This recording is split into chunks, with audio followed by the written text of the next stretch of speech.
안녕하세요. 반갑습니다. 저는 V드림 기업지원팀 오연종 팀장입니다.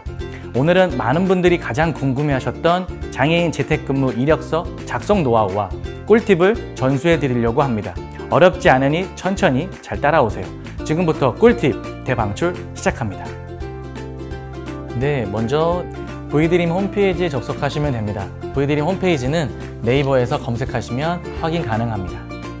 크롬 브라우저로 접속하셔서 이력서를 등록해 주시면 되고, 네이버 검색창에 V드림을 검색하시면 상단에 V드림 홈페이지를 쉽게 찾을 수 있습니다.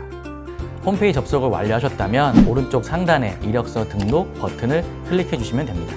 네, 먼저 개인정보 동의 후에 동의함을 체크해 주시면 됩니다. 개인정보란에 쓰여 있는 지원자분의 개인정보를 하나씩 입력하시면 됩니다. 이때 직무 선택은 지원자분이 관심 있는 분야나 적성에 맞는 분야를 선택하시면 됩니다.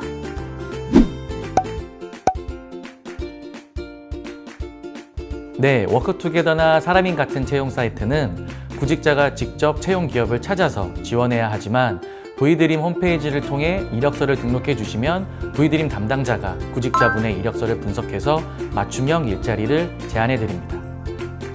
꼼꼼하게 작성하셨다면 중앙에 이력서 작성하기 버튼이 있습니다. 초록색 버튼을 클릭하시면 되고요. 상세 이력서 작성 페이지로 이동하시겠습니까? 라는 질문이 나오면 확인 버튼을 눌러주시면 됩니다. 그럼 드디어 상세한 이력서를 작성할 수 있는 페이지가 나옵니다. 이후에도 쓰여있는 질문에 하나씩 답변을 작성하시면 됩니다. 일반 사무로 지원하시면 됩니다.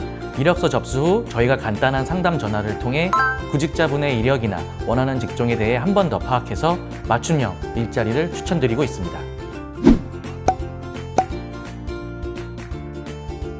네, 없으시면 공란으로 비워두셔도 무관하십니다. 그에 따라서 불이익은 전혀 없습니다. 개인정보를 꼼꼼하게 입력을 완료하셨다면 이제 지원 구분란을 작성할 차례인데요. 해당 지원자님께서 신입으로 지원하는 건지 경력직으로 지원하는 건지 꼼꼼하게 체크해 주시면 됩니다.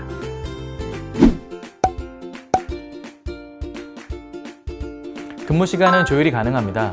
조율이 불가능한 채용건이 간혹 있는데 그런 경우는 기업에 지원하기 전에 저희가 미리 알려드리고 가능한지 확인하고 있습니다.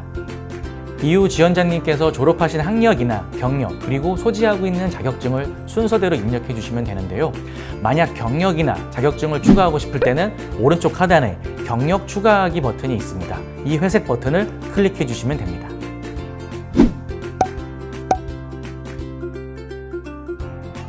네, 불이익이 있는 건 아니지만 경력이나 자격증이 있는 경우 없는 사람보다 채용이 훨씬 더 유리하긴 합니다.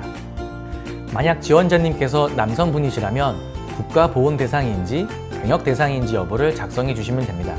이후 복무 기간과 계급을 작성해 주시면 됩니다. 다음은 컴퓨터 활용 능력인데요. 해당 사항은 문서 작업 능력도를 평가하는 아니에요. 한글, 워드, 엑셀, PPT를 통해 문서 작업이 가능한지, 포토샵이나 일러스트를 통해 간단한 보정 작업이 가능한지 등에 체크하는 것이니 전혀 부담 갖지 않으셔도 됩니다. 보통 관련된 자격증이나 경력이 있으시면 상급으로 구분하시면 되고, 저희가 이력서 확인 후 전화로 상담을 할 때 컴퓨터 활용 능력이 어느 정도 되는지 한 번 더 체크하고 있습니다. 다음은 작업 능력도를 알아보기 위한 체크란인데요. 지원자님이 현재 드는 힘, 서거나 걷는 힘, 듣고 말하는 힘, 시력, 손 작업, 양손 사용이 어느 정도 가능한지 알아보는 과정입니다.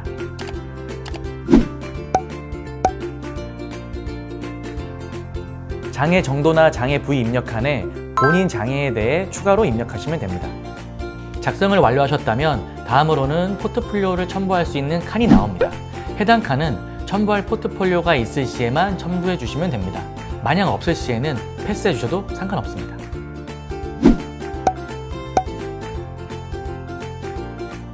일반 사무 또는 행정 채용건은 포트폴리오가 없어도 무관하지만 지원 분야가 디자인이라면 본인 작업물을 담은 포트폴리오는 첨부해 주시는 게 채용에 훨씬 더 도움됩니다. 마지막으로 자기소개서를 작성하시는데요. 사실 자기소개는 지원자님의 진솔하고 솔직한 마음을 담아 100자 이상 자유롭게 서술하시면 됩니다. 하지만 자유롭게라는 말이 가장 어렵게 느껴지는데요. 그래서 자기소개 작성 시 꿀팁을 전수해 드리려고 합니다.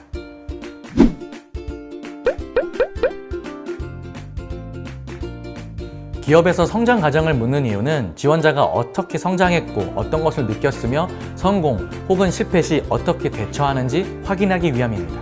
따라서 평범한 부모님 밑에서 이남 일녀 중 장남으로 태어나 등과 같이 나열식의 작성은 좋지 않습니다.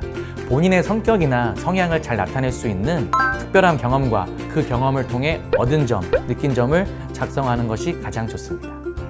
장점의 경우 직무 수행에 도움이 되는 본인의 성격을, 장점을 작성해 주시면 되고, 단점은 이런 단점을 가지고 있지만 이런 단점으로 인해 다른 장점이 있다 라는 식으로 적는 것이 좋습니다.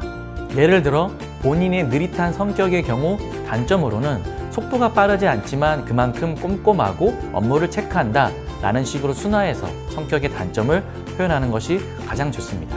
그리고 그 단점을 이겨내기 위해 노력과 그 과정을, 경험을 함께 서술하는 것도 좋습니다. 본인이 지원한 직무에 필요한 역량을 파악해서 자신의 경험과 연결지어 작성하는 것이 좋습니다. 본인의 많은 경험 중에 조그마한 점이라도 연관지어서 내가 이 직무에 적합하다라는 것을 어필하고 이런 경험으로 인해 어떤 성과를 이뤄냈는지 서술하는 것이 좋습니다. 향후 포부는 본인이 이 회사에서 어떤 역량을 발휘해서 가며 어떻게 기여할 것인지 초점을 맞춰 서술하는 것이 가장 좋습니다. 열심히 하겠습니다. 맡은 일을 최선을 다하겠습니다와 같이 두루뭉실하게 서술하는 것보다는 구체적으로 명확하게 작성하는 것이 가장 좋습니다. 예를 들어 사무보조에 지원할 경우 업무에 필요한 엑셀 함수 기능을 빠르게 습득해서 업무에 활용하고 처리 속도를 높이도록 하겠습니다 라거나, 혹은 디자인 직무의 경우 입사 후 회사 홈페이지나 SNS에 업로드된 이미지 컨텐츠를 파악해서 회사의 톤앤매너에 맞는 컨텐츠를 빠르게 제작할 수 있도록 하겠습니다. 입사 후에 구체적으로 어떤 노력을 할 것인지 서술하는 것이 좋습니다. 모든 작성이 완료되었다면 왼쪽 하단에 지원서 제출이라고 쓰여 있는 초록색 버튼을 클릭하시면 모든 이력서 작성이 끝납니다. 이때 취소하기 버튼을 누르면 지금까지 작성했던 이력서가 모두 지워질 수 있으니 다들 왼쪽에 초록색 버튼을 눌러주시기 바랍니다. 이력서가 접수되면 담당 부서에서 이력서를 확인 후 지원자분께 연락을 드리고 있습니다. 이력서 내용에 대해 간단히 상담을 마친 후 지원자분께 맞는 기업 채용 공고가 나오면 연락을 드리고 있습니다. 네, 지금까지 이력서를 저와 함께 작성해 보시면서 다양한 꿀팁들을 전달해 드리는 시간을 가져보았습니다.